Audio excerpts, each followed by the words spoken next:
So you want to build a Gym Leader challenge deck for the Pokémon TCG, but are having trouble sorting through bulk bins or search results since you don't know any of the set symbols or even what the new Pokémon or variants are.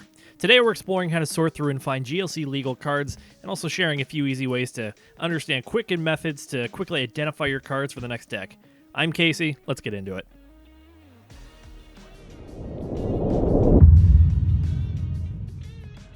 The best place to start off is going to be the Gym Leader Challenge website. Literally just gymleaderchallenge.com. From there you can check out all of the rules along with some getting starting guides to help you get going in different directions. But today we're talking about the card legalities. So real quick, the rules. Your deck can only contain one type of Pokemon.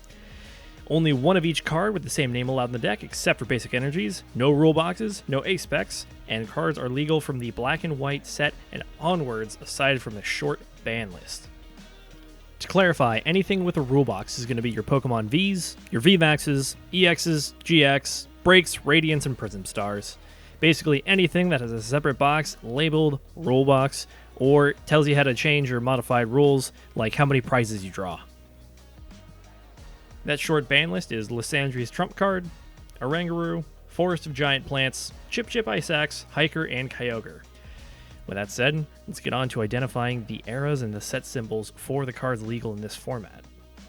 So, from a top level down perspective on identifying what you can and cannot play, anything you can play is going to be copyrighted from 2011 and onwards, other than the one set Call of Legends, which is the only set in 2011 to come out before Black and White base set. You can identify it by this little two-tailed swirled thing, but other than that, anything 2011 and beyond is fair game. Another easy way to identify some of the most recent cards is going to be looking in the bottom left and identifying a white box with a letter. That letter represents a year for rotation of the current standard sets for Pokemon cards. If it's got a letter, it's current, you're good to go. Lastly, if you want to know more, you can always look up the Pokemon number. Once you find that out, you can also identify other related cards and know what it evolves into or could possibly be related to. Going through the sets, all of the sets and blocks that are going to be legal are Black and White, X and Y, Sun and Moon, and Sword and Shield in the upcoming Scarlet and Violet series starting in 2023. As for now, though, any of the iterations of the ones previously mentioned, all of the cards in the set and the associated promos, fair game, so get after it. Now that you know which cards you can actually play and put in your decks, it's time to check out some other resources. First off, we're going to be looking at the Tricky Gym Discord. Tricky Gym is one of the users that has popularized this format, and the link to their Discord can be found back on the Gym Leader Challenge website. Additionally, you can find many of the search engines available for the Pokemon trading card game. Notably, the one on the official Pokemon website is not as useful. However, there are websites like Pokemon.io and many more to help you get advanced search features to identify certain colors, stages, and other restrictions you want to implement yourself. You can be redirected to other decklist sites, again, from the main Gym Leader Challenge site, and that will help you get an idea of user-submitted decks. Finally, TCGplayer.com is running a $50 series of articles on So You Want to Play This Type in the format. So far, I believe they've gone through 6 of the Pokemon types, with more to come, but they're great launching off points for articles.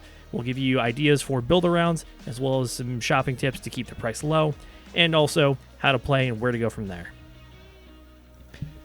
Learning a new format is always going to have its restrictions. However, the restrictions themselves are what allow the format to reduce power creep and complexity and create a great experience for new players, returning ones, and even the people coming from standard higher level powers. It's this restriction that helps breed the creativity and create the game space to allow you to have fun, flavorful decks and just jam some games with friends. So, without that said, build the deck, get out there, and have fun. I want to give a huge shout out to my local game store, Card Haven, over in Fairhaven. You want to let me come in and shoot some extra footage for the video, so big thank you for that. Be sure to check them out if you want to get some gaming in, play Magic, D&D, Pokemon, or even Flesh and Blood. Thanks for watching. This is Casey with Zenith Peak Gaming. Be sure to like, subscribe, and hit the bell icon for notifications to stay up to date with all the content that we put out. If you want to catch the live streams as they happen, be sure to follow us over on twitch.com. and we will notify you as soon as we go live.